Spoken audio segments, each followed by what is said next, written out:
नमस्कार दोस्तों, सनातन लॉजिक में आपका स्वागत है।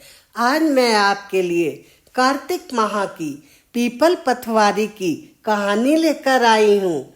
एक समय की बात है, किसी गांव में एक गुजरी रहती थी। उसका बेटा और पति बाहर देश कमाने के लिए गए थे। घर में सिर्फ सास और बहू रहती थी। उनके पास एक गाय थी जो दूध दही की कोई कमी नहीं थी। एक दिन गुजरी ने अपनी बहू से कहा कि जा बेटा, ये दूध और दही बेच कर आ। लेकिन बहू कभी भी घर के बाहर नहीं निकली थी, लेकिन सास की बात को टाल नहीं सकती थी। इसलिए उसने एक मटका में दूध और एक में दही लिया और बेचने के लिए निकल गई। वह रास्ते में जा रही थी। उसने देखा कुछ औरतें पीपल पथवारी की पूजा कर रही हैं। बहू वहीं पर रुक गई और उनसे पूछने लगी कि तुम लोग ये क्या कर रही हो। तब उन औरतों ने बहू से कहा कि हम कार्तिक मास में पीपल पथवारी सींच रहे हैं। बहू इसके बारे में कुछ जानती नहीं थी। उसने कहा, पीपल पथवारी सींचने से क्या मिलता है। तब उन औरतों ने कहा कि कार्तिक माह में पीपल पथवारी सींचने से अन्न धन रुपया पैसा सब कुछ मिलता है, और जिसका पति बहुत सालों से बाहर होता है वो भी वापस आ जाता है। तब गुजरी ने सोचा कि मैं भी पीपल पथवारी सींचूंगी। तुम लोग तो पानी से सींच रही हो, लेकिन मैं दूध और दही से सींचूंगी। और बहू रोज सच्चे मन से दूध और दही से पीपल पथवारी सींच के आती। उसकी सास जो भी दूध दही उसे बेचने के लिए देती, वह बहुत सच्चे मन से पीपल में डाल के आ जाती। बहुत दिन हो गए, बहू ने पैसे नहीं ला के दिए तो वो पैसे मांगने लगी कि अब पैसे ला कर दो। तब बहू ने कहा कि सेठ जी ने कहा है महीना पूरा होने पर मैं इकट्ठा हिसाब कर दूंगा। अब पूर्णिमा आने वाली थी। बहू व्याकुल होने लगी कि सासू माँ पैसे मांग रही है, मैं पैसे कहाँ से दूंगी।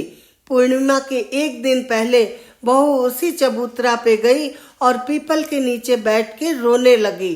तो पीपल देव प्रकट हुए। उन्होंने कहा, तुम रो क्यों रही हो। तब बहू ने कहा, मेरी सास मुझसे पैसे मांग रही है दूध और दही के, लेकिन मेरे पास पैसे नहीं है, मैं कहाँ से दूं।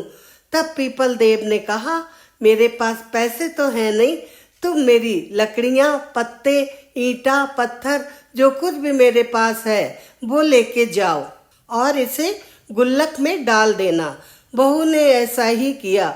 वहां से लकड़ी, पत्ते, ईंटा, पत्थर लाके और गुल्लक में डाल दिए। अब सास ने कहा कि बहू, आज तो पूर्णिमा है, पैसे दो। सेठ जी ने पैसे दे दिए होंगे। तब बहू ने कहा, पैसे गुल्लक में पड़े हैं। सास गई, उसने गुल्लक फोड़ी तो देखा कि वहां पे तो हीरा मोती जवाहरात सारी कीमती चीजों से गुल्लक भरी हुई थी। तब सास ने कहा, ये पैसे तू कहाँ से लाई, ये तो दूध और दही का मोल नहीं है। तब बहू ने कहा कि मैं जो दूध और दही लेकर जाती थी, मैं पीपल पथवारी को सींच देती थी। पीपल के देवता ने ही मुझे ये सब पैसे दिए हैं। सास बोली, अच्छा, पीपल के देवता किसी एक के तो है नहीं, तो अगली बार हम भी पीपल पथवारी को सींचेंगी। अगले साल जैसे ही कार्तिक का महीना आया, सास एक मटके में दूध और एक में दही ले जाती। दूध और दही तो बेच देती और बर्तन को धोकर पीपल और पथवारी को सींच देती। वह सोचती कि इतना दूध दही पीपल पथवारी में डालने से क्या फायदा।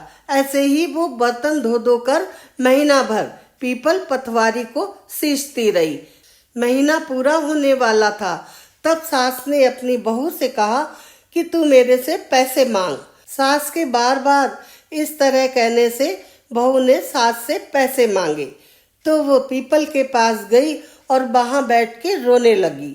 पीपल के देव प्रकट हुए। उन्होंने कहा, तुम क्यों रो रही हो। तब उसने कहा कि मेरी बहू मुझसे पैसे मांग रही है, मेरे पास पैसे नहीं है। तब पीपल के देव ने कहा कि कि मेरे पास पैसे तो है नहीं, तुम ये ले जाओ मेरे पत्ते, लकड़ी और ईंटा पत्थर। तो सास ने पीपल के पत्ते, लकड़ी, ईंटा पत्थर सब उठा लिया और घर ले आई। और पीपल के देव ने कहा था कि इन्हें गुल्लक में डाल देना। उसने ऐसा ही किया, लाकर गुल्लक में डाल दिए। और बहू से कहा कि तू पैसे मांग। जैसे ही बहू ने कहा पैसे दो, तो सास बोली गुल्लक में पड़े हुए हैं। जब बहू गुल्लक देखने गई तो उसने देखा, ये क्या, इसमें तो कीड़े मकोड़े चल रहे हैं। तब वह सासू माँ के पास आई और बोली, सासू माँ, गुल्लक में तो कीड़े मकोड़े चल रहे हैं।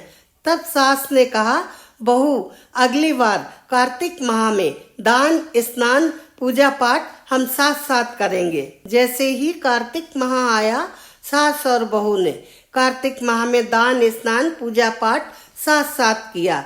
इससे पीपल देव बहुत प्रसन्न हुए और गुजरी और उसकी बहू को धन, धान्य, पुत्र, पौत्र सब कुछ दिए। और गुजरी का पति और बेटा शीघ्र ही वापस आ गए। पीपल देव ने जैसे उन दोनों पर कृपा की, ऐसे सबके ऊपर कृपा करें। कहानी कहता सुनता हुंकारा देते, सबकी मनोकामना पूरी हो। प्रेम से बोलो, पीपल देव पथवारी माता की जय। दोस्तों, जाने से पहले लाइक का बटन दबा दीजिए और चैनल पर अगर पहली बार आए हैं तो सब्सक्राइब कर दीजिए। राधे राधे।